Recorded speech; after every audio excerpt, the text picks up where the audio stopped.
DPR RI mengkritisi keputusan pemerintah yang tidak menaikkan status bencana gempa Lombok, Nusa Tenggara Barat sebagai bencana nasional dan mendesak pemerintah untuk memberi perhatian khusus pada penanganan trauma pasca bencana untuk korban gempa.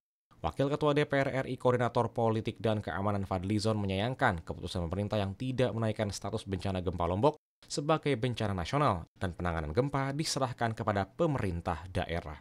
Fadlizon mendesak pemerintah memberi perhatian khusus pada penanganan trauma pasca bencana, mengingat banyaknya jumlah korban yang terkena dampak bencana. Selain itu, Fadlizon juga meminta pemerintah untuk menaikkan status gempa Lombok menjadi bencana nasional. Tidak bisa ada yang menjamin bahwa gempa sudah selesai, gitu ya. Jadi ini menurut saya perlu dipikirkan proses penanganannya. Karena itu harusnya pemerintah sekali lagi menjadikan ini bencana nasional, gitu, sebagai respon bahwa ini masih terjadi dan sudah terlalu banyak korban gitu.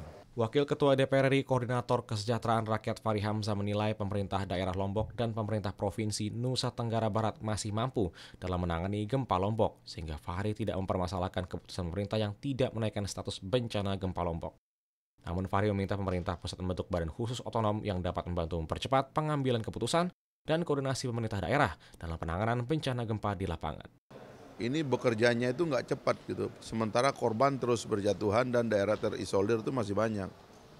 Maka saya usulkan ini dibentuk semacam badan khusus seperti BRR di Aceh itu, yang secara otonom bisa lebih leluasa bekerja sehingga penanganan bencana ini bisa dilakukan secara lebih cepat, ya, koordinasinya juga bisa lebih cepat dan dia bisa menjadi pengambil keputusan yang cepat juga gitu.